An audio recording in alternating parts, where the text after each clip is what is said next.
Hey there, Popo Stars! Handa na ba kayong sumali bilang isang Popo agency at simulan ng inyong live streaming na paglalakbay? Nasa tamang lugar kayo ngayon. Aakayin ko kayo sa bawat hakbang kung paano magrehistro bilang isang ahensya. Sa loob ng ilang minuto, magsimula na tayo. Una sa lahat, para sa lahat ng mga bansa maliban sa India, ang Popo Live ay magagamit sa Android at iOS pareho. Kung gumagamit ka ng Android device mula sa India, maaari mong i-download ang Phone application. I-download ang Popo Live app mula sa App Store o Google Play Store. Madali lang, mabilis at libre.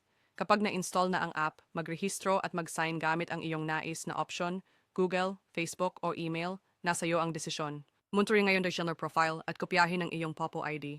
Sunod, i-click ang link para sa pagrerehistro ng ahensya. Makikita mo ito sa description. Sa ibaba, kapag nag-load na ang pahina, i-paste ang iyong Popo ID at i-click. I-check ang mga mensahe sa iyong Popo Live app para sa verification code. Nakuha mo?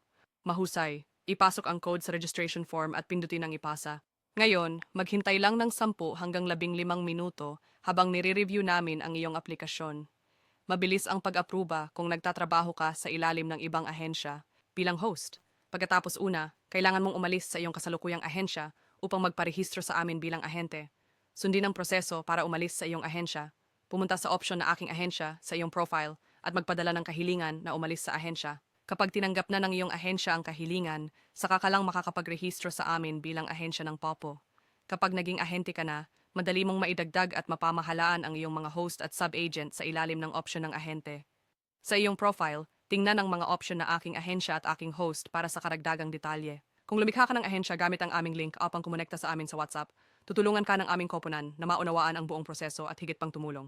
Maaari mong bisitahin ang aming YouTube channel para sa karagdagang impormasyon na may kinalaman sa Popo Live. Kung nakatulong sa iyo ang gabay na ito, huwag kalimutang i-like, mag-subscribe at ibahagi ito sa iyong mga kaibigan.